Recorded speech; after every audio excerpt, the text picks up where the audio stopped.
Bonjour à tous, bienvenue sur cette chaîne YouTube où je vous parlais il y a quelques jours du syndrome du jumeau perdu. Alors je fais une petite vidéo pour répondre à Marianne en direct. Marianne me posait la question de savoir si un bébé arc-en-ciel, donc c'est-à-dire un bébé qui était né après un bébé décédé à la naissance ou dans les semaines qui suivaient la naissance. Donc ce prochain bébé pouvait ressentir un peu les mêmes symptômes qu'un jumeau survivant. Alors, bien sûr, je ne peux pas vous répondre à 100% oui, bien sûr, ou non, c'est pas possible. Je vais faire une bonne réponse de Normande, hein. Peut-être bien que oui, peut-être bien que non. Alors, pourquoi le peut-être bien que oui? Eh bien, tout va dépendre de la façon dont les parents ou l'environnement familial a fait le deuil de ce bébé étoile ou de ce bébé ange. Je m'explique.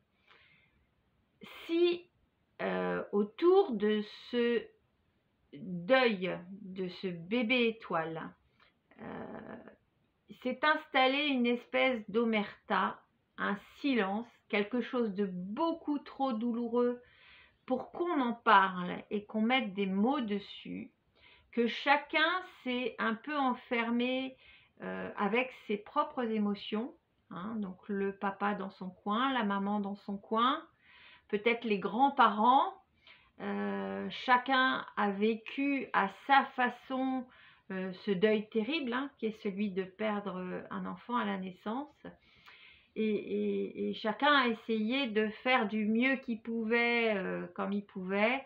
Et la façon qu'il a trouvée, c'est peut-être celui de taire, de ne rien exprimer, de ne rien dire à l'autre, de peur de ranimer justement cette douleur.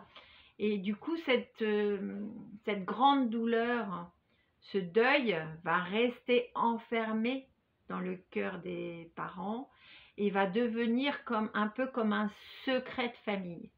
Et donc, lors de la future grossesse, ce secret de famille va générer forcément une émotion particulière, hein, puisque la maman va être inquiète. Cette future grossesse va être pour elle une période de stress et où elle va craindre de revivre la même chose que la dernière fois. Donc c'est une grossesse où on va avoir besoin de la rassurer, peut-être de la suivre d'un peu plus près, hein, c'est ce qui se passe en général.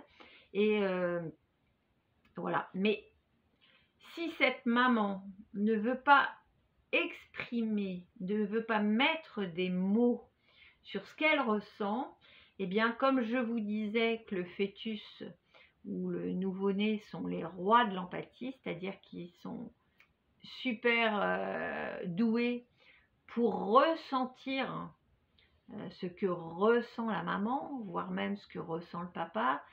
Et puis quand il arrive au monde, ce que ressentent peut-être les autres en voyant que lui, tout va bien, c'est une grande chance, ce bébé est survivant et tout ça, et qu'on ne parle surtout pas du bébé précédent qui était un bébé étoile.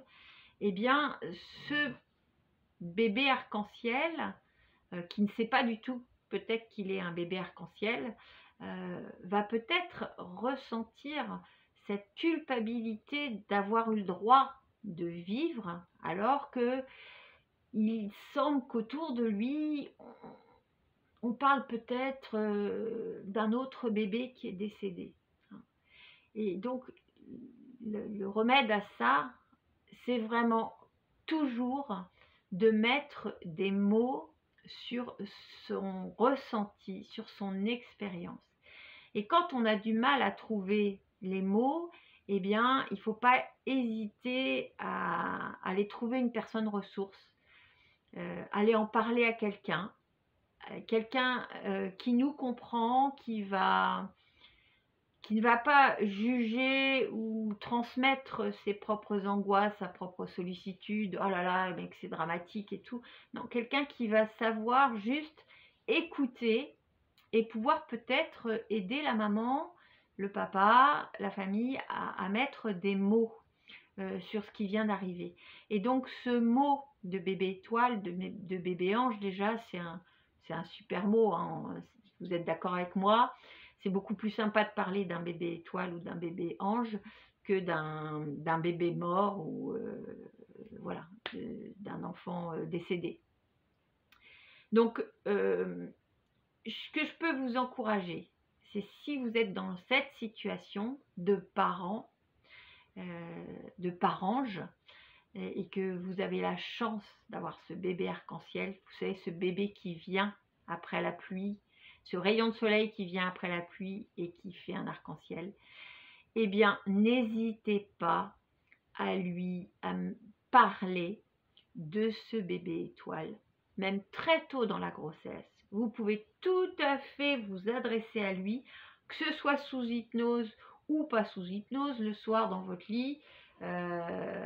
Vous pouvez, quand vous pensez à lui, qu'il commence à bouger, que vous commencez à communiquer, vous pouvez lui dire, écoute, si de temps en temps tu sens que je suis triste, eh bien sache que ce n'est pas de ta faute, parce que je suis très heureuse que tu sois là, et j'ai confiance, on fera tout ce qu'il faut pour que tu arrives au monde, que je puisse te prendre dans les bras, que voilà. Vous pouvez lui parler, lui dire tout ce que vous avez envie de lui dire, dès l'instant où c'est plein d'amour et de bienveillance et de confiance en lui. Mais vous avez le droit aussi de lui dire, si de temps en temps tu sens que je suis un peu triste, eh bien c'est parce qu'avant toi, il y a eu un grand frère, une grande sœur, et qui malheureusement n'a pas eu la chance de vivre comme tu vas le faire, et que du coup ça m'a rendue très triste. Hein, et papa était très triste aussi, et peut-être que tu vas entendre parler autour de toi de ce bébé étoile ou de ce bébé ange, mais sache que tu n'es pas responsable de cette tristesse, et que au contraire, tu vas nous apporter ce rayon de soleil qu'on attendait, et qui va nous aider justement à avancer et à faire le deuil de ce bébé étoile. Voilà, donc j'espère que j'ai répondu à vos questions, à vos attentes. N'hésitez pas à réagir, hein, voilà, je me ferai une joie de venir discuter avec vous et de parler de ce sujet qui me passionne, qui bien sûr est la néonatalité, l'enfance, enfin bref, voilà. Je vous souhaite une excellente soirée, je vous dis à très bientôt.